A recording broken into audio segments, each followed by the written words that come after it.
This week on Technado, we've got the FSB trying to de-anonymize Tor. We have more ransomware because that's our new normal. And we have an interview with a couple of great folks over from BT, British Telecom. That's all coming up right here on Technado.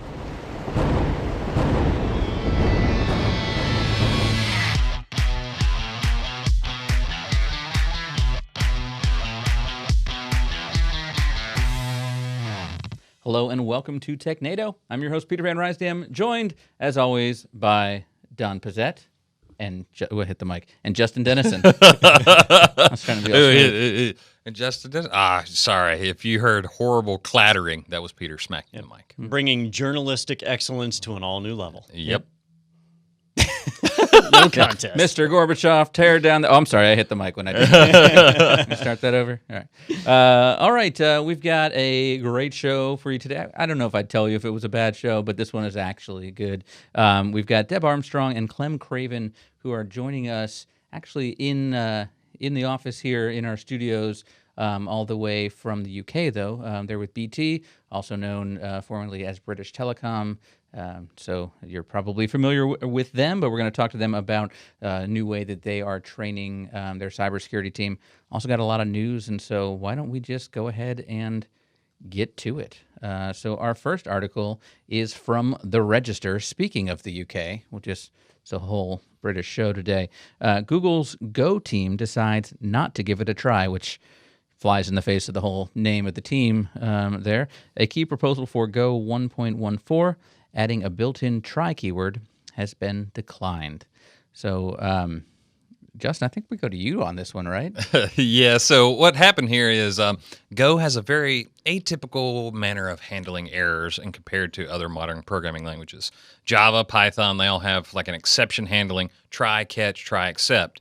Now, in Go, they decided early on to say, nope, errors are going to be regular return values. So we're going to use if statements to do error handling, and all exits, early exits in a function are going to be return, right? So we always see a return keyword, and there's going to be something out of there. There still are times where you have exceptional behavior, and you would have to handle those in the Go-like manner.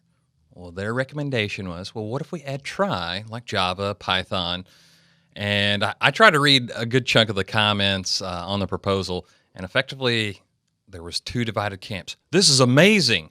And then the other camp was, I like the way it is, and change is bad, effectively. But I tend to agree with those because when you have try-catch, your program can technically run out of a sequential order, or kind of how you would read it. You have weird exit paths that sometimes are very hard to keep track of. In addition to, if it's used inappropriately, you'll get non-deterministic behavior. And you go, oh, well, this is working in an odd way.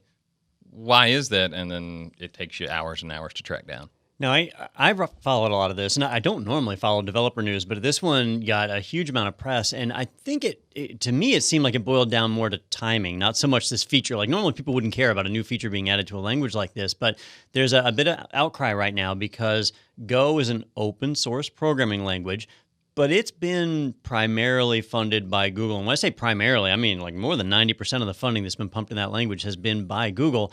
And the community is saying, hey, we don't want try. And it almost became a competition to see, like, is Google going to force this on us and prove that they really own this language and that it's not open?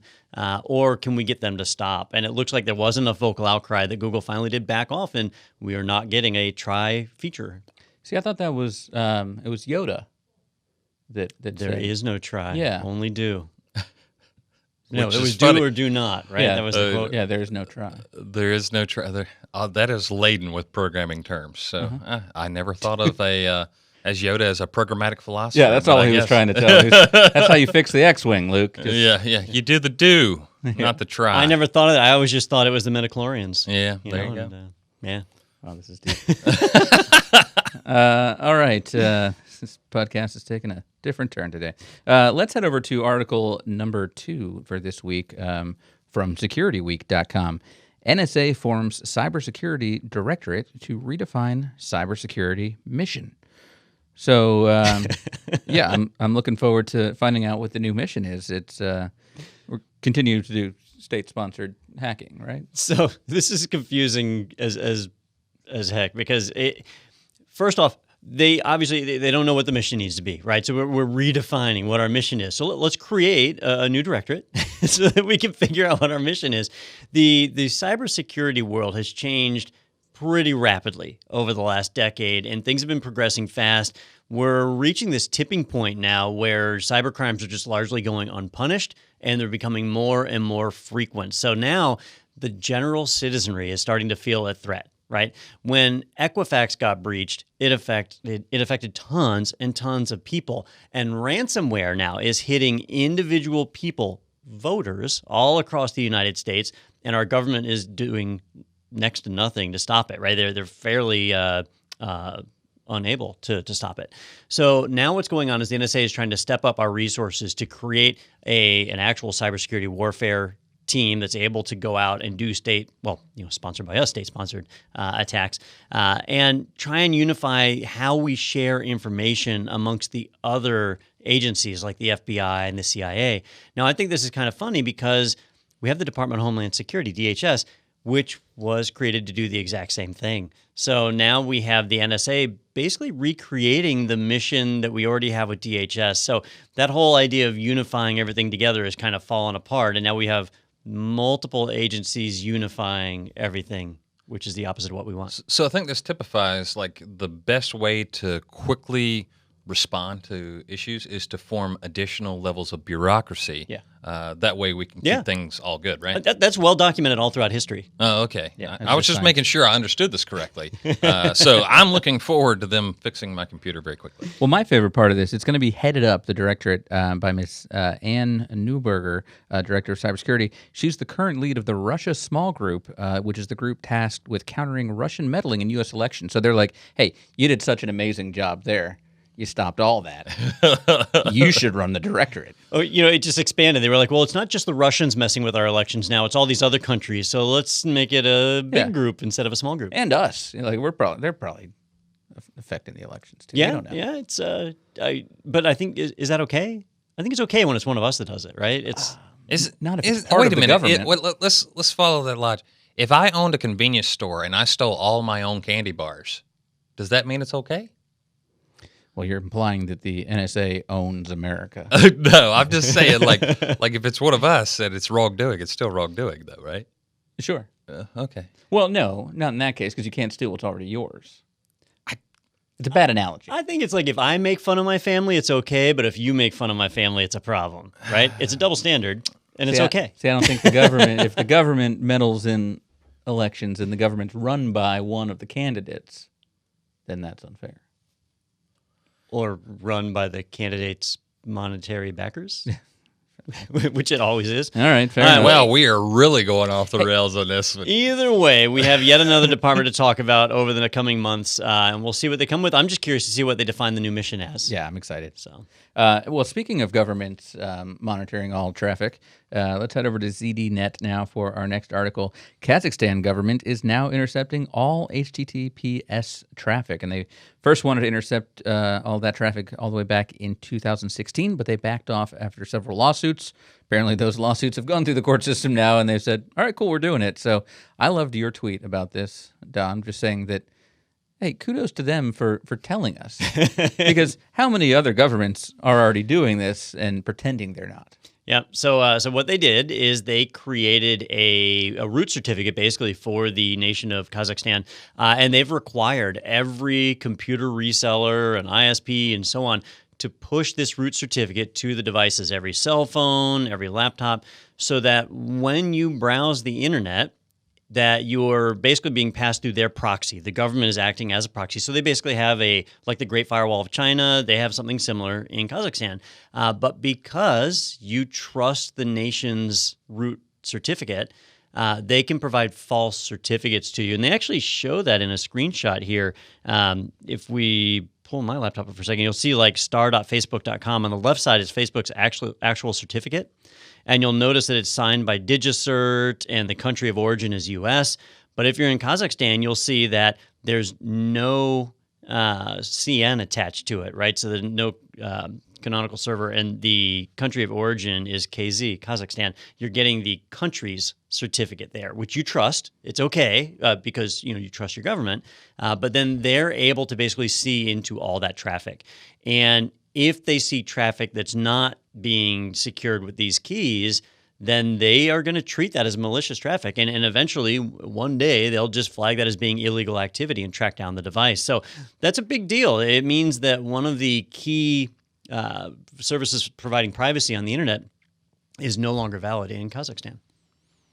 I'm not up to snuff on Kazakhstan's political arena.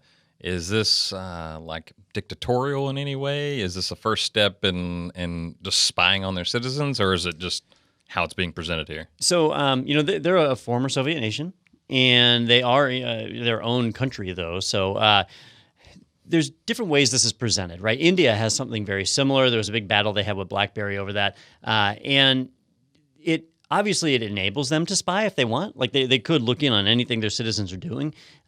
It's always done under the pretense of we've got to protect our nation, right? How do we know if terrorists are talking or if somebody's looking up how to make a bomb if we can't even see the traffic, right?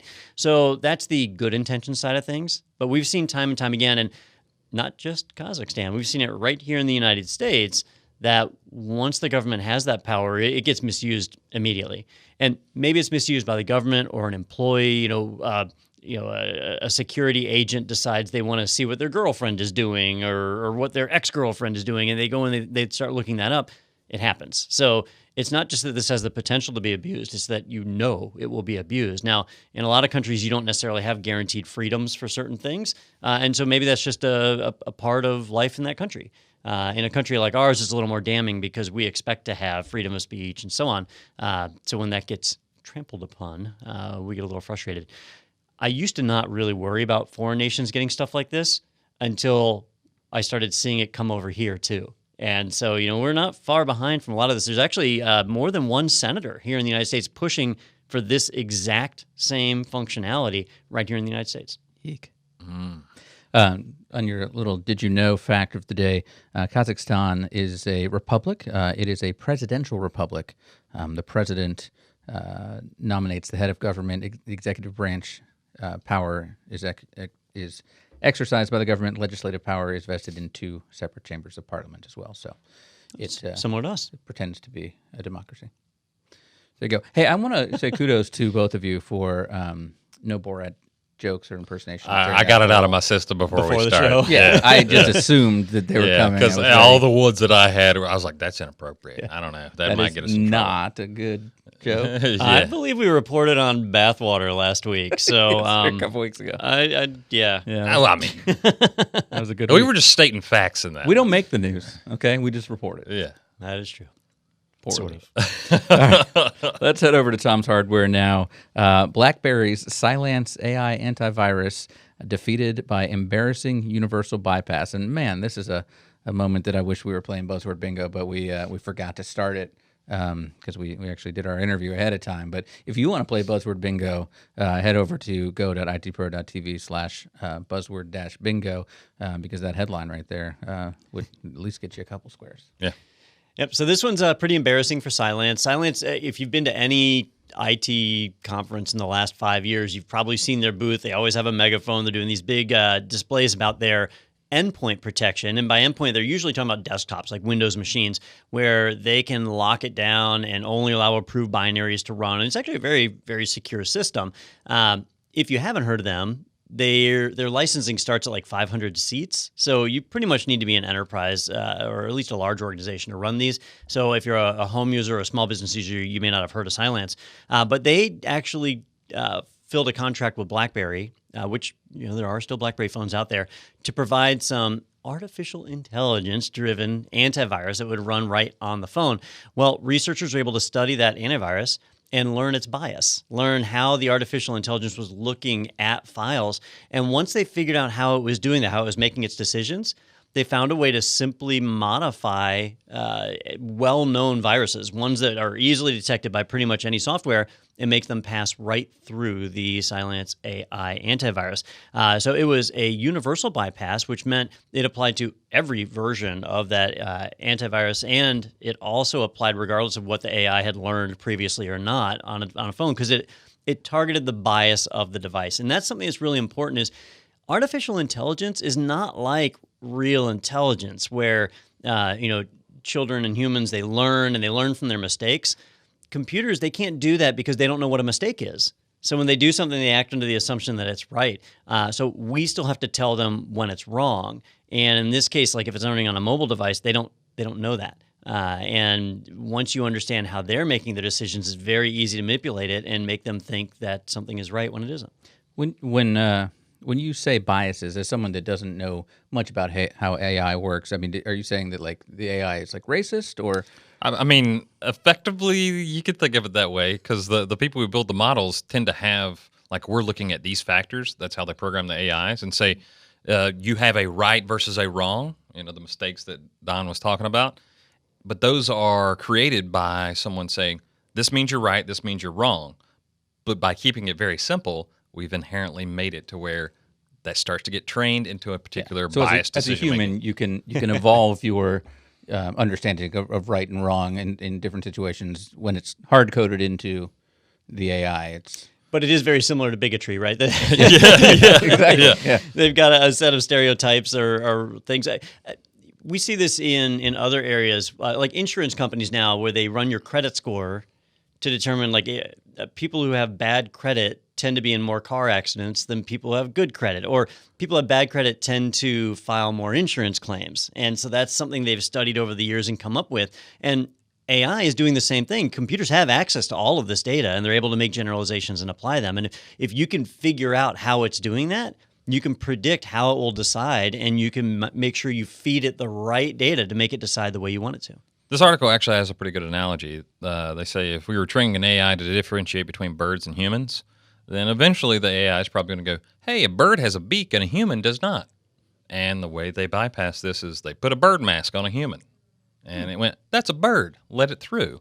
I always think those models are very interesting. People with low credit have more accidents. Or people who have more accidents just happen to have low credit. I don't know. It's just... Is it cause and effect? Yeah.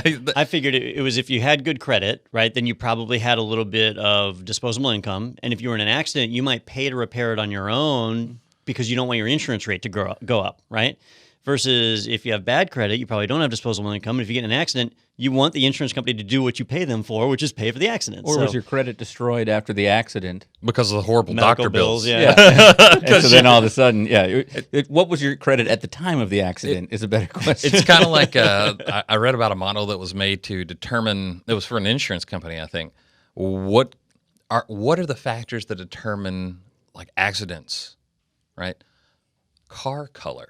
Purple cars tend to have a higher incident of accidents than other colors. I was like, hold on a second. Purple cars, yeah. Yeah, number one, how many are there? Number two, were they originally from the factory purple? Or is someone who's painting their car purple a little reckless? What if it's one of those where it's, depending on your angle, it might be green from one angle and purple from the other. Are you about to get in an accident and then it looks green and all of a sudden you miss? Yeah. Right? Bounce right off. We should see if we can get an interview with an actuary one day. Because they're the ones who do all the statistics. It'd probably be a fun talk. Need an interview with someone that drives a purple car. I'm going to go out in the parking lot and see. Too. Yeah, I'd like to do that. Like, what's wrong? Let's get both sides of the story. We'll go on site. We'll send Peter out there. We could schedule the interviews at the same time and see if like a Maury Povich fist fight breaks out. Yeah. And as they're coming in for the interview, the purple car runs into the insurance car. All right. Let's head over now to zdnet.com for our next article. Hackers breach FSB contractor, expose Tor oh, God, I know I was going to get that word wrong. De-anonymization project and more.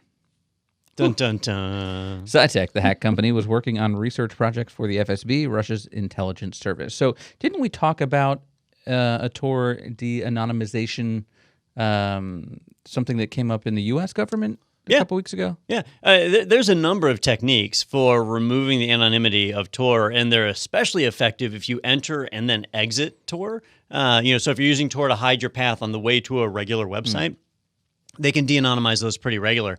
But when you stay entirely on Tor, so you enter the Tor network and then you go to a a hidden service it's in the Tor network as well.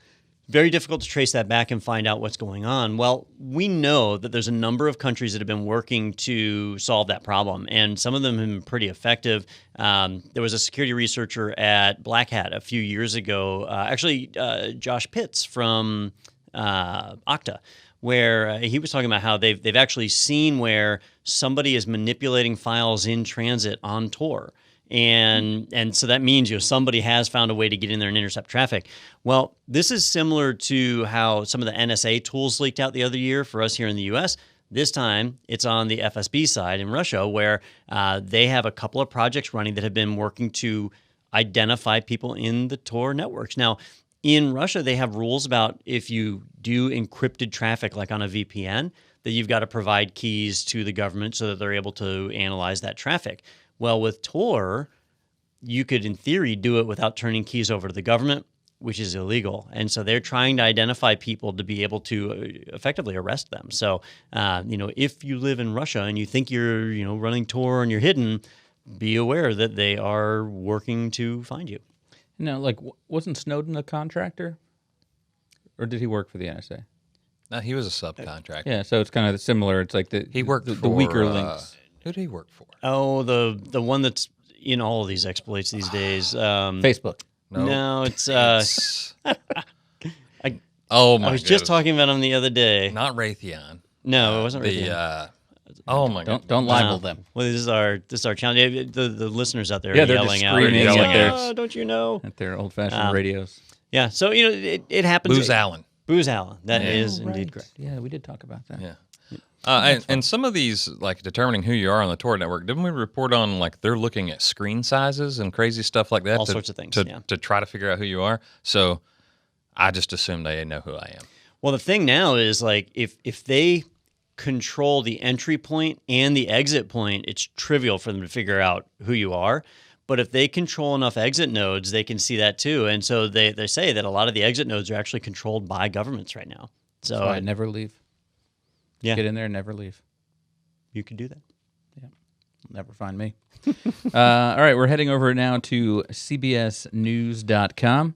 Equifax will pay up to $700 million to settle data breach lawsuits. And I'm assuming if we scroll down in this article that all of the executives are going to jail as well, right? Oh, certainly, right? $700 million, that's a big deal because, a company their size probably can't handle a hit that big. Somewhere in here they mentioned how many billions of dollars they make. And all of them. Yeah, somewhere in here they mentioned this is just a trivial amount. It's 2 hours of...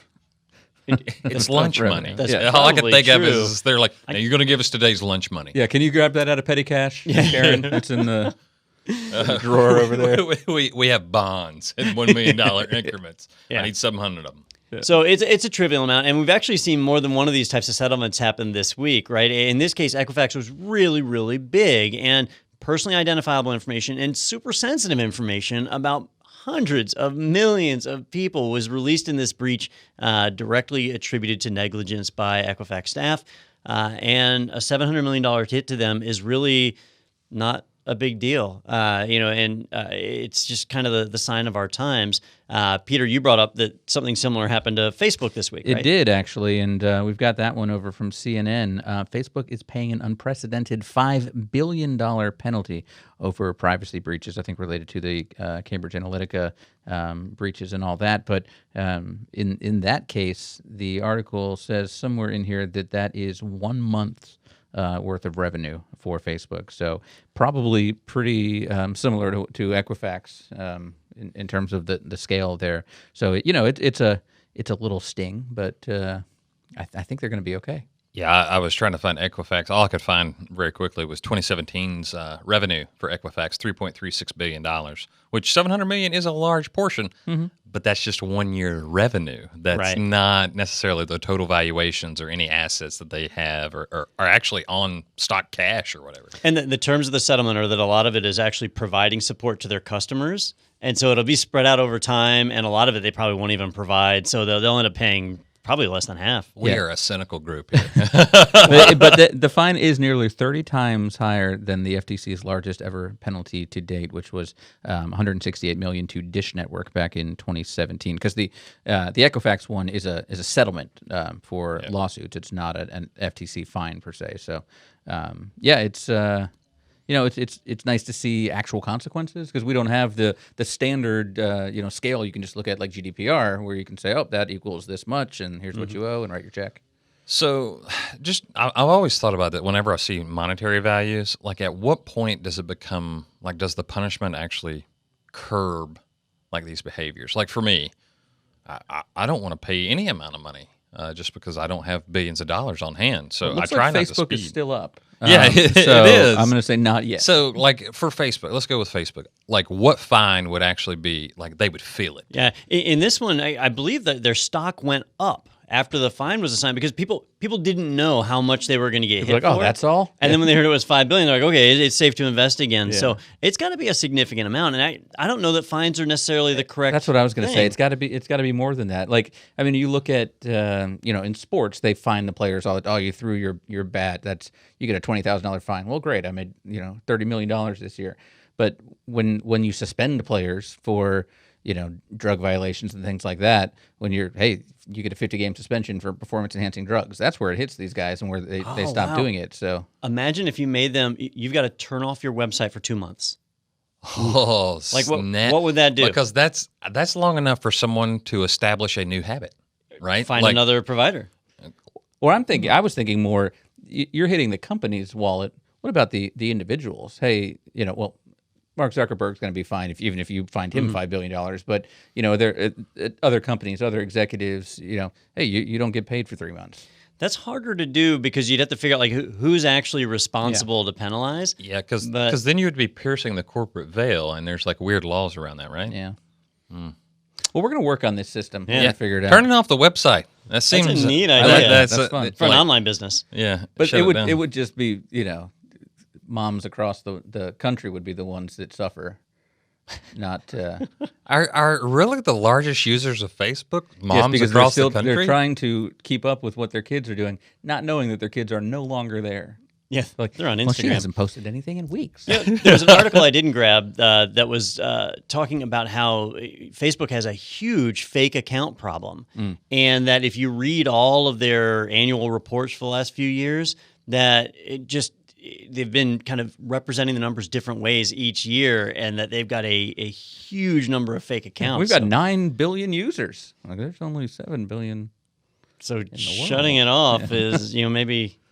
Wouldn't hurt anybody. Who Well, knows? what about all the sites that you go to that you use Facebook to log in with or things like that? But most of those have alternative providers because that's just an OAuth 2 provider. Look, I don't want to be penalized. Well, I mean, you can still use Google. I think you penalize just by using Facebook. Yeah, Yeah, until Twitter does the same thing. Or gets caught, I should say.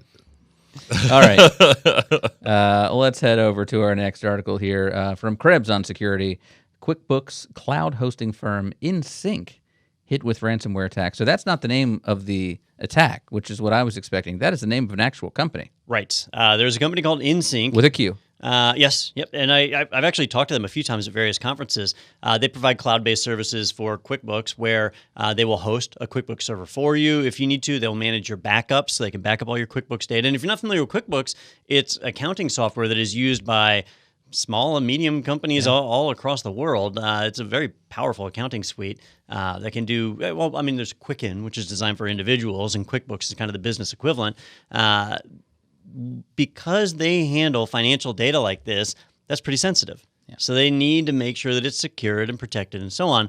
Well, this week, iNSYNQ got hit by ransomware. And much like some of the cities we've been reading about lately, they were not prepared. Much of their systems got encrypted. They powered off a lot of their servers to try and stop the spread while they worked to try and get it recovered. At first, they reported it as I believe it was a Comcast outage. They were saying one of the internet providers. They were blaming it on that, like, oh, you can't. There's an internet issue.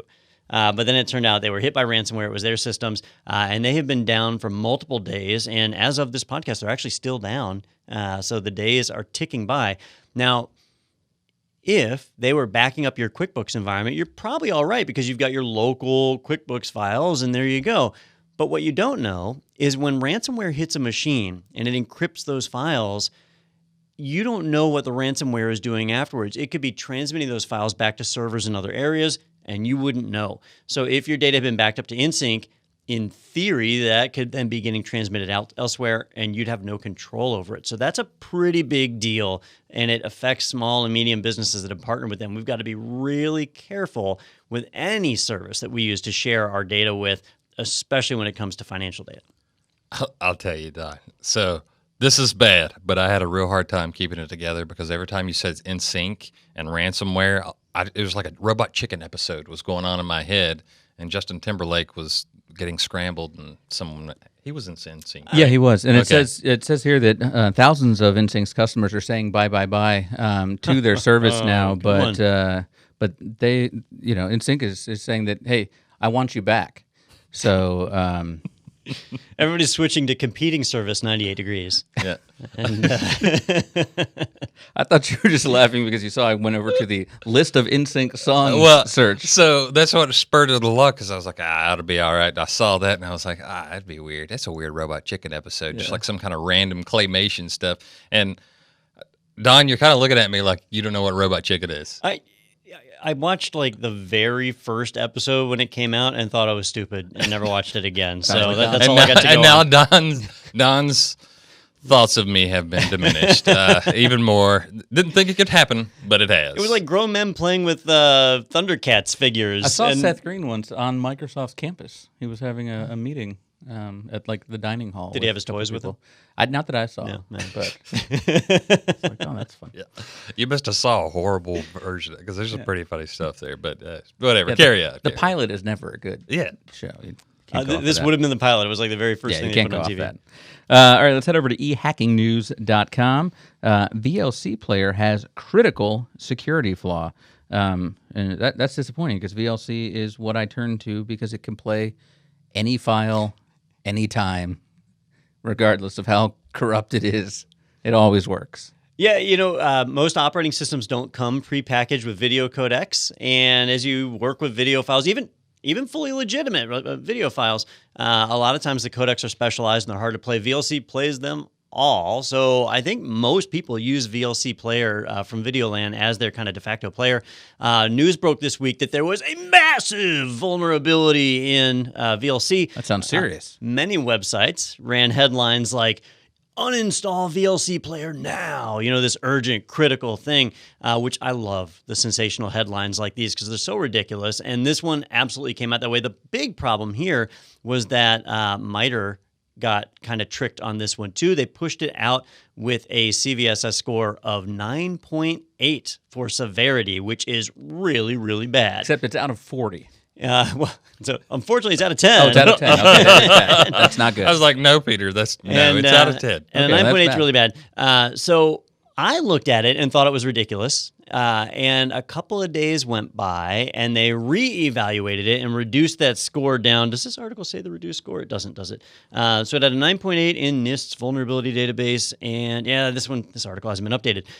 If you look at articles that are being released today, it's been reduced to like a 5.4 or That's something. It's significantly lower. Yeah. And what's going on is there's actually not a vulnerability in VLC Player itself. It's in one of the libraries attached to it. And that library is only called when you're playing certain types of video. So you would have to download a very specific type of video that had exploit payload inside of it, and you would have to play the video. So just having VLC installed is not really going to do anything.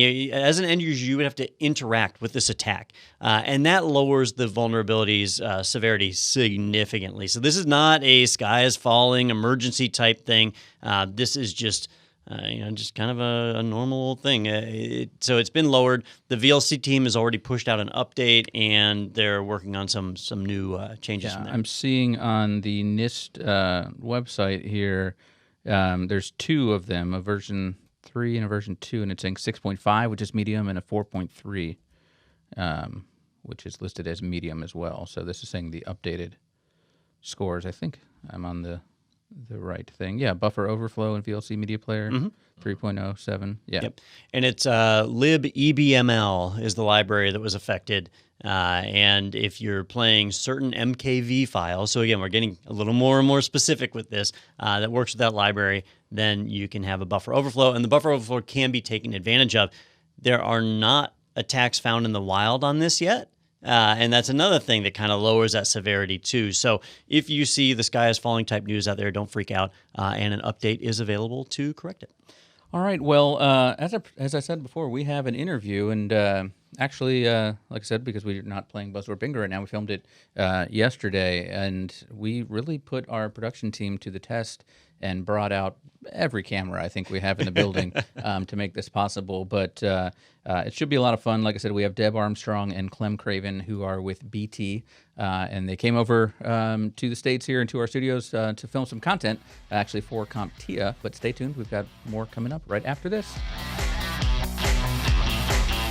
CompTIA and IT Pro TV are hitting the road next month, and you can be part of the journey. We'll be dropping by offices across the U.S. with food, drinks, and swag to celebrate IT pros like you. IT doesn't only happen in big cities and large corporations, so we'll be making visits to smaller towns and offices too. Who will we meet? Where will we stop? You can find out by following IT Pro TV on social media. Subscribe to our YouTube channel to track the route and catch video recaps of each day. It's the road to ChannelCon 2019 from CompTIA and IT Pro TV. We'll see you soon. All right, welcome back to Technado. We're going to try something we've never tried before here on Technado. We actually have two guests that are in the building, and we said, well, we could kick two of us out, and couldn't figure out who to kick out. So we said, we've got all these other studios. Yeah. I voted for myself. But we actually said, let's just give the production team a huge headache and try to bring them in from another studio. So let's see if that worked. And we have Clem and Deb joining us from BT. Are you guys there? Oh, look at that. Hey, hi guys. There they are. You can hear us and everything. Fantastic. Well, welcome to the show. And like I said, you guys are with BT. And for those that aren't familiar, why don't you give us a little bit of background about who BT is? Because I know if you're listening from across the pond over in the UK or probably anywhere in Europe, you be familiar, but those of us here might not be as familiar. Essentially, BT is British Telecom, as is. It's one of the oldest telecom providers globally. We are in around about 190 countries. We've got about 14 security operating centers around the world. So we've got 24/7 cover.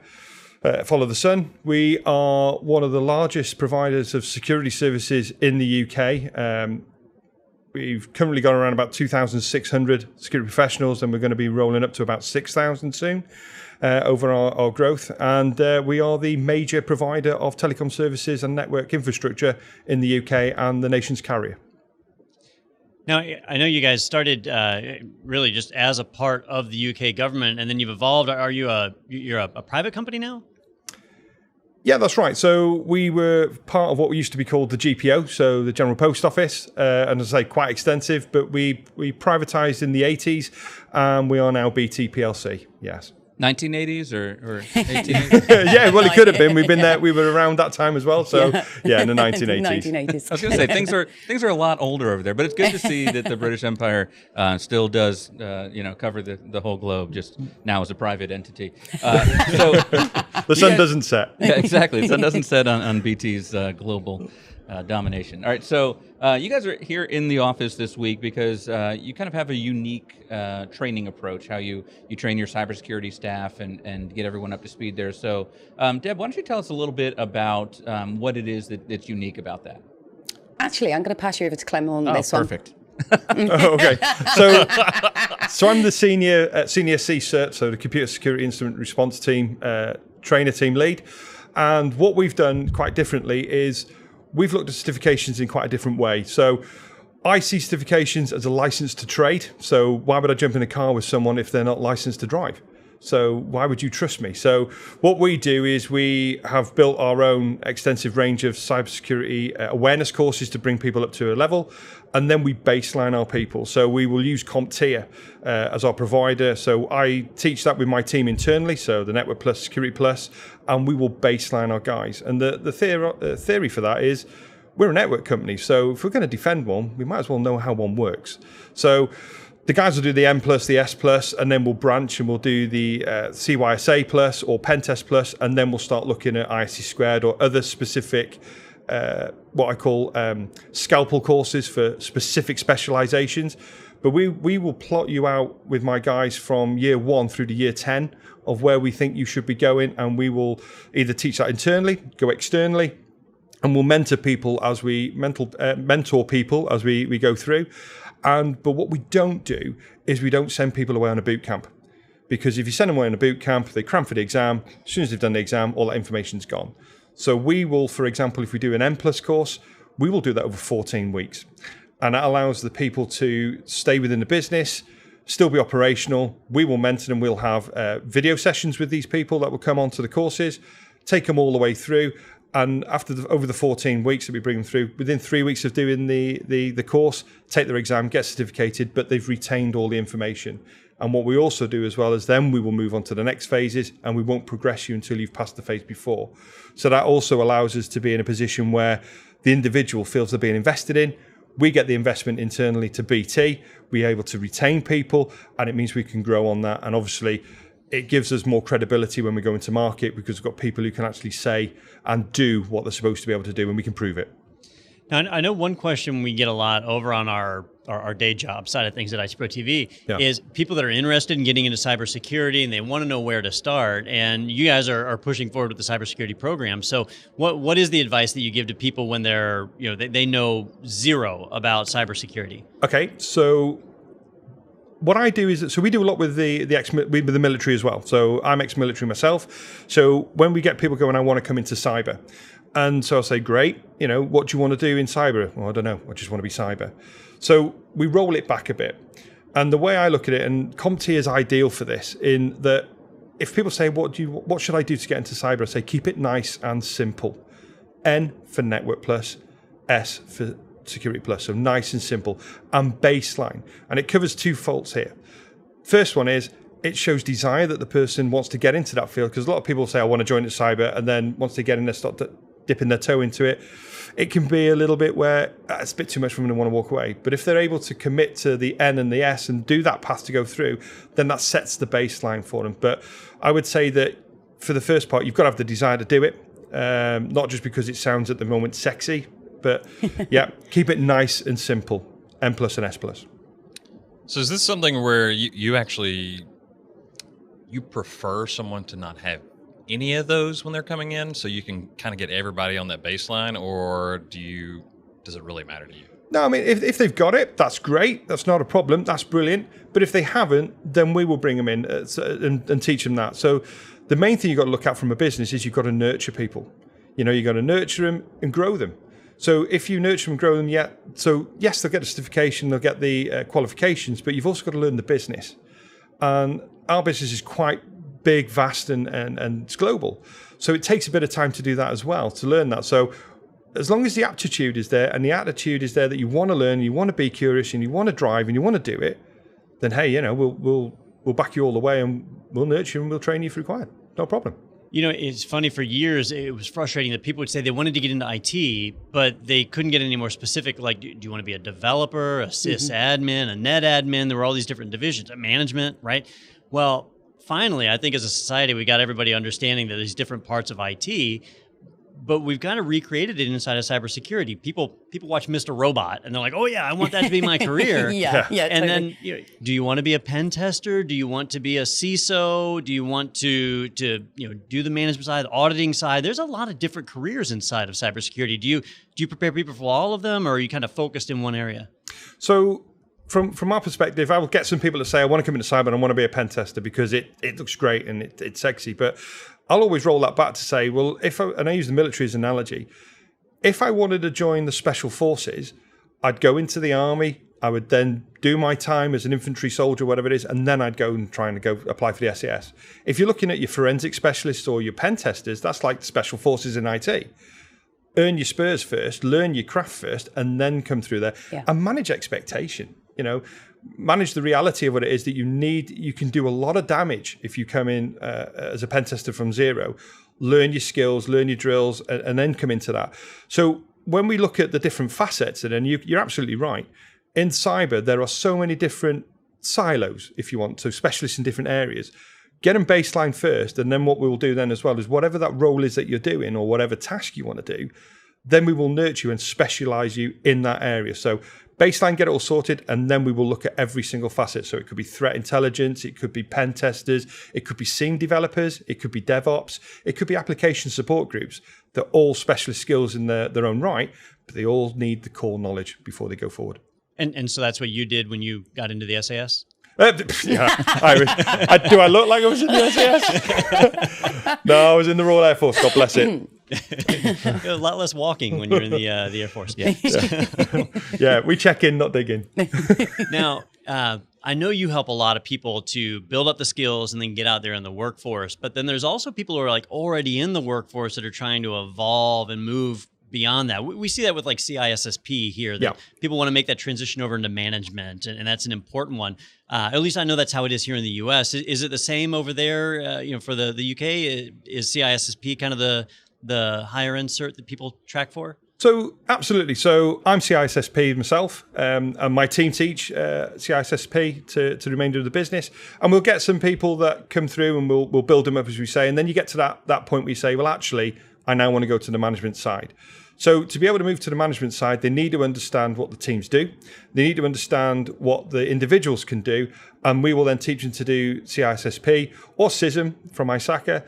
And what we will do then is we will move them across that. So within BT, you can have lateral movement as well. So it isn't just upwards and downwards. You can move to the left and right, and depending what your career paths will be. So from a management point of view, we will speak to the individual and have that conversation and say, what do you want to do for your career?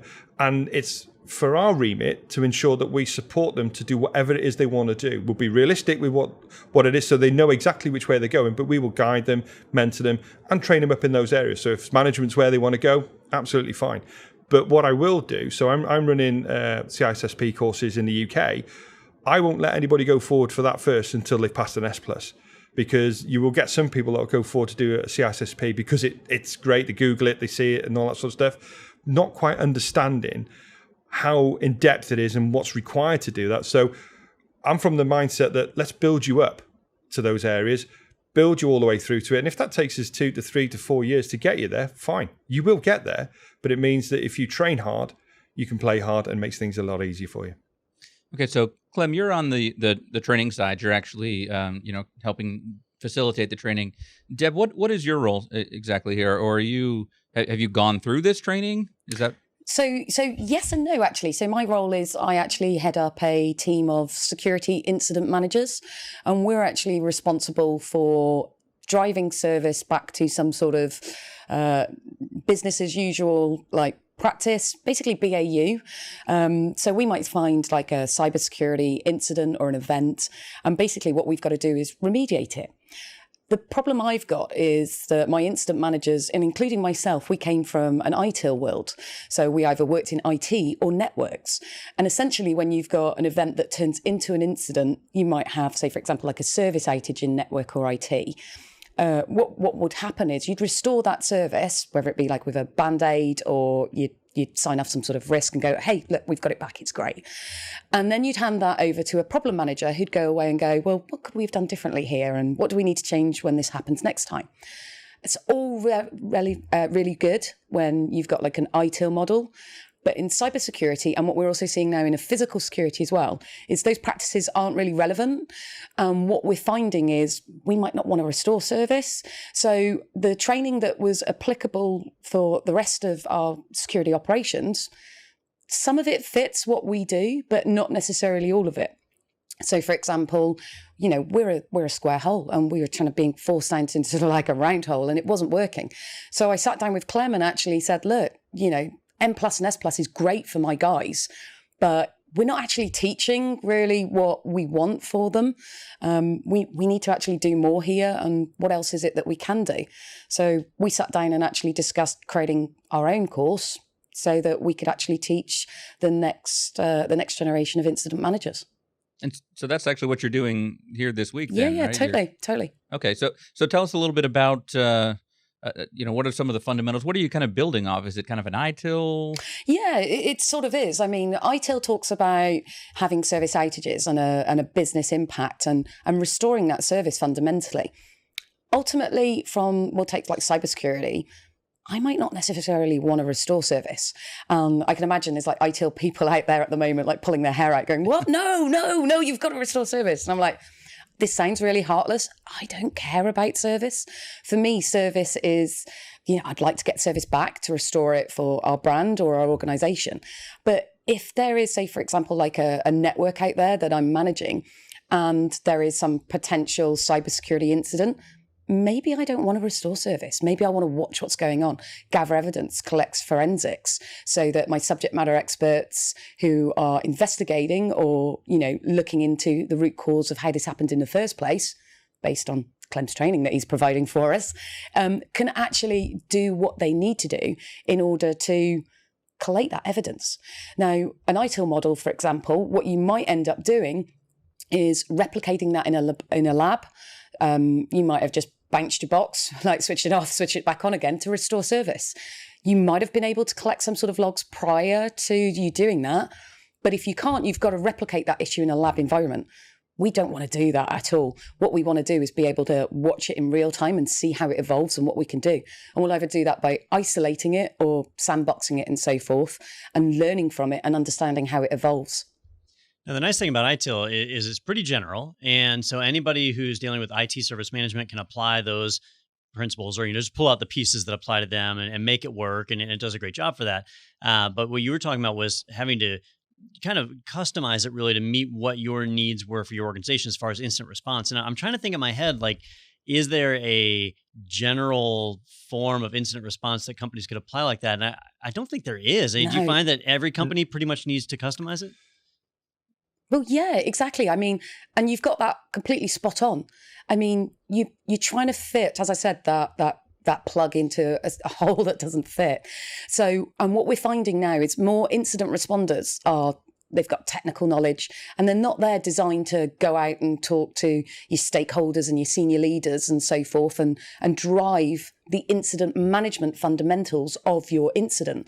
So essentially what we're doing is we're customizing our own training. Clem has been pivotal to this in order for taking everything out of my head and we're downloading it and saying, are there other organizations out there that are doing what we're doing? And we've actually seen from our own industry that there are. We've been working with our own sort of like threat intelligent partners. And we're well aware that there's other people around the world. And it doesn't even have to be sort of like in the arena that we sit in. It could be any type of organization that is actually trying to put an incident management principle, but to that cybersecurity model and realizing ITIL just doesn't actually fit. Yeah, BT is a pretty big organization and you provide services outside of the UK. Has that created do you have to do different training for different countries or are you able to come up with one methodology that applies across the board? So the way we do this is we use the same training. So the beauty of using CompTIA is that I can get that certification done anywhere in the world. But the way we actually train is similar to the way you guys do. So I will have a classroom, for example, if I'm using the cyber awareness courses, I'll have a classroom which has got 10 to 15 people in it, but I'll also have a video conference suite going as well, which has got another 10 to 15 in there. And we can do that globally. So they can be in the classroom at the same time. So we do that all the way through. We teach in India, Italy, Spain, Frankfurt, Australia, right across the globe. But we also teach platforms as well. So we would do end-to-end solutions in BT where, right from the very, very beginning, case management systems, vulnerability, threat and intel, DDoS protection, straight across the board for full investigation. So the way we've developed it to put it into place is that it could be done globally, anywhere, live, real time. And that's what we do. Right. But being a little more specific to incident response, for example, yeah. I believe in Australia, there's different requirements than in like France. And so if you're providing one set of training, do you have to like modify that to accommodate the students in the other country to apply to their rules or? You would. So you'll have a general baseline of what the standard is across the piece, and then specific to country. So let's say data protection laws, for example, will be slightly different, or evidential levels that you would do that. So depending on where you were going to teach that specific subject, you would enhance that. Yeah, for local areas. Yeah, absolutely. See, we're a little lucky over here in the States because we don't have a lot of data protection laws. It's kind of, when people say like the bunch of cowboys, it is kind of the Wild West over here. So Does that make us lucky, or is that something else? That makes us lucky, not the customer. Oh, okay. Okay. I guess it is a matter of perspective. Us as ITs, not us as ITs that actually have their own personal data as well. Yeah. that Not they me as share. an individual, Lucky but and me as unlucky at the someone same who time. has to care. So, have you guys thought of a name for this new, your new course? Basically, there's ITIL, there's Network Plus, Cherry Plus. What it's So I think if Clem Plus. No, yeah. No, Deb Do you know Plus. what? That's Yeah, actually doesn't we sound should do too that. bad. Clem, Clem Plus, Deb Plus, yeah. So what we actually thought about, Colin, so if you use the same monikers as CompTIA do, Debs runs the incident management team. So an ideal one would be the CompTIA IM Plus. Nice and simple. Keep it steady. That would be good. So we've got you in here, and you're doing some recording now, which is great. But do you think there's a future that will expand on this past the micro courses, and you'll have a whole new career? Well, yeah. Yeah. Copyright, Clem. I think the way to do, and especially let Deb come in on here as well, is that there wasn't anything that was fit in the market for what Deb's team was doing, but we were seeing that there was a replication. And as you said, it's like the Wild West. They've got so much legislation now whizzing around. So 25th of May 2018, GDPR came in there. So, you can call it whatever you want, giving data proper recognition or getting data protection right. And the rules of the game have absolutely changed, especially when it comes to financial. So when people are trying to do their own thing, they can only teach what they know. So we've got a lot of experience because we've been doing this for a very long time internally. Yeah. We thought, hang on a minute, why don't we just get this done and do it ourselves? And then we tipped up with CompTIA and said, this is our idea, this is our plan, what do you think? And hence, this is why the micro course has come out to see, is this something out there that other areas will want? And so we're very, very grateful to CompTIA for allowing us to do that. And it means that Debs can have a course, a proper certificated course that she can use internally for, as you say, the next generation of your people. Totally. I mean, one of the things that we have really, as I said, what we've really struggled with is when you sit down and you look across industry and see whether it be cyber or physical security, there isn't anything that fits that incident management model. So I literally sat down with Clem and said, well, where do we go from here? We've looked across a number of people, number of training partners. What can we do? We're fortunate that we have that partnership with CompTIA, and Clem could have those honest conversations and pitch the idea. And they were like, we love the sound of this. This is great. Let's roll with it. So we sat down. It's a terminology we use in BT. We created what we know as an iSpec document, which you're going to tell me stands for Instructional Specification. There you go. And we literally said, right, it's kind of like a step-by-step guide. If you wanted to make like a cup of coffee, you'd literally say, step 1, how do you take your coffee? Step 2, grab a kettle. You literally wrote down line by line of how it works. So Clem said, talk to me about incident management. He said, what's an incident? So I told him. So we wrote it down, and it was like, okay, so you've got an incident. What's incident management? So we described that, and he's like, okay, what's an incident manager? What's an incident management team? And where do you go from that? And how do you apply this method that you do that we don't do anywhere else? So we literally broke it down step by step and ended up with a 2-hour micro course. The also beauty as well of that is because we're interconnected now and we deal with a lot of companies across all facets. If you've got not necessarily the same standard, but if you're all trained to the same capability, then it means that other teams and other areas will know exactly what you're doing and what the next stages are, and it all makes sense. So you're able to, and I'll use the terminology, bring order to chaos quickly when an incident is kicking off. But it means if you're having to talk to another company, to another area, they know exactly what the standards is that you're requiring to do, what levels of evidential you're looking to do, and it means that you can bring that incident to a much quicker close sooner. Yeah, I mean, just to jump in there as well, one of the things the ITIL model will follow is you've probably got some sort of playbook or fast recovery checklist in how to restore your service if you've got a service outage. In a cyber and physical security incident management, we call it the art of herding cats because it's a difficult task to do. And you've got so many people wading in with their opinion. And your playbook will then only be really as good as your last incident. So just because you've picked up a process that tells you how to fix or remediate it or put a sticky Band-Aid over the top of it, tomorrow that might not be relevant because the cyber world especially, it's evolving, and your threat actor might change their tactics. You know, with an ITIL model, you're looking at that completely differently. So, you know, our game changes daily. So you guys have been working on the incident management side of things this week, and I mean, really over the last however long. But have you given any thought to like what your next topic area would be that you'd focus on? We were talking about this yesterday. Yesterday. We were. I'd really like to find a proper course, or if it doesn't exist, we'll build it again. Threat hunting. I think a lot of cybersecurity places are quite reactive.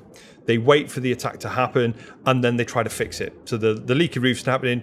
Why don't we go and fix the roof? Why don't we go and prevent it happening in the first place? So one of the ways of doing that is to go threat hunting. Go out there, see what's on the board, see what's whizzing around on the dark web. I mean, you've got BT as a moniker. So is there any chatter whizzing around on BT in the paste bins or anything like that? So I'm quite interested to say, let's be more proactive. Let's be more on the front foot. Let's have more of a hunter-gatherer mentality, and let's put the barriers up or put the defenses in before we get hit. Well, they say that necessity is the mother of invention, and this is, really why you've created this new system and new format that works for you. But I'm glad that you saw that it works for others as well. And so, if people want to see this course when it's out, would they just go to CompTIA? Yeah, I believe so. I mean, speaking to your staff here, we've done the film here to the 2-hour course. We believe it will then go off to CompTIA, and then it will be down to CompTIA to market or push and to see if people want to do this or is this something they need. And I think the results will come from that when they get the feedback. Yeah, exactly. Awesome. Well, we'll definitely keep an eye on when that all comes out too, so we can let people know about it, because it seems like a really cool process that could benefit a lot of people. But want to say special thanks. I know you guys have been recording for the last couple of days, and you're probably pretty tired of being in front of the cameras. But thanks for taking a few moments to talk with us today. No, thank you very much. Thank it's been absolutely brilliant, it's been fantastic. Yeah, it's been really good. And I'd like to say as well, couldn't have had the nicest hosts. You've been absolutely brilliant, first class. I assume they're talking about us, the hosts of Technado. So we'll go ahead and just take that compliment. But thanks again for joining us today. And thank you, all of you, for watching. But stay tuned, because we have more Technado coming up right after this.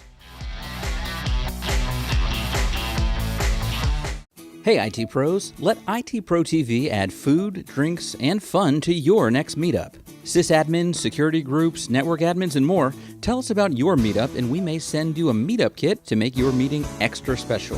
Your kit contains a gift card for refreshments, t-shirts, and stickers to give away, plus access codes for all of your group members to try IT Pro TV for free. Request a meetup sponsorship kit for your group today. Visit www.itpro.tv/events. All right, welcome back, everybody. Well, that was a really fun interview. Clem and Deb are just a riot, like once you get them going. But they've developed a neat program out there. They're training a lot of people. We've had fun having them here, and it's always neat to see how people are doing training in other countries, because they have different ways of presenting, certainly different examples and analogies, things I wouldn't think of, and the way they measure things is all bizarre too. Cultural education is very interesting, because they're like, this is how we do it. And I'm like, I don't know if that would fly over here, but we'll see how it goes. No, they are a hoot once you got them cranked up. So I don't know if everybody saw how much they can go just from this little spurt, but yeah, it was a fun time. Yeah, it was a good time. All right, as is the Technado podcast, which I think is about time for us to wrap up. Now, before we go, I do want to remind about a couple of upcoming events. We're going to be back with regular Technado next week, but the week after that, in 2 weeks, we are going to be at CompTIA's ChannelCon conference in Las Vegas, Nevada. Or Nevada is, I think, how you're supposed to say it. Either way, we're going to be there, and we're going to film the podcast from there. It'll be a lot of fun. When I say we, I think it's actually just going to be me and a couple of our guests that are out there. I know, Justin, you're not making the trip out to Vegas. Peter actually might be out there. Yeah, I think Peter might be. We had to ditch him for this segment of the podcast, so I can't ask him. But anyhow, in 2 weeks, very special episode of Technado. You'll definitely want to check it out.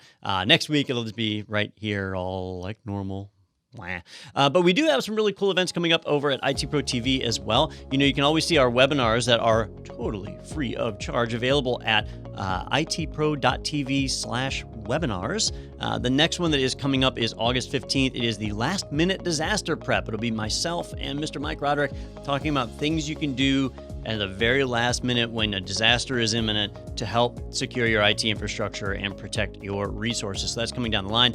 And, Daniel Lowry and I just did a webinar on Eternal Blue, showed how Eternal Blue works and talked about some of the different ways to mitigate that. You can see that at itpro.tv/webinars as well. Be sure to check that out. And as always, I want to invite you guys to share our podcast with your friends. Let people know about Technado. Follow us on Twitter, LinkedIn. Well, I think we're all over the place. Facebook, unless Facebook gets shut down, like we suggested earlier. And so follow us on any of those locations. And if you have a suggestion for an interview for the podcast, please let us know. Just shoot an email to interviews@technado.com. We'd love to hear it, and any other suggestions you have for the podcast, especially ones like Fire Peter. Just send those in, and we tally them up. I usually frame those and put them on the wall. It's actually just a polling app. It just looks for the word fire and then a name associated with it, and there's an ongoing digital scoreboard out there. That's all lies. But something you can do. We should do that. Something you can do other than trying to rally to get us fired for any particular reason is definitely play Buzzword Bingo. Even though we missed out, when you tell your friends, let them know about Buzzword Bingo. It's a lot of fun. We had a few headlines that someone would have won this week. Yeah. Yep. But we got sidetracked. It's been a busy week. But definitely check that out as well. And you can get that at go.itpro.tv/buzzword-bingo. All right, well, that's a wrap for our show this week. Thank you all for watching. We'll see you next week. Signing off for Technado, I've been Don Pizzette. And I'm Justin Dennison. And we'll see you next week.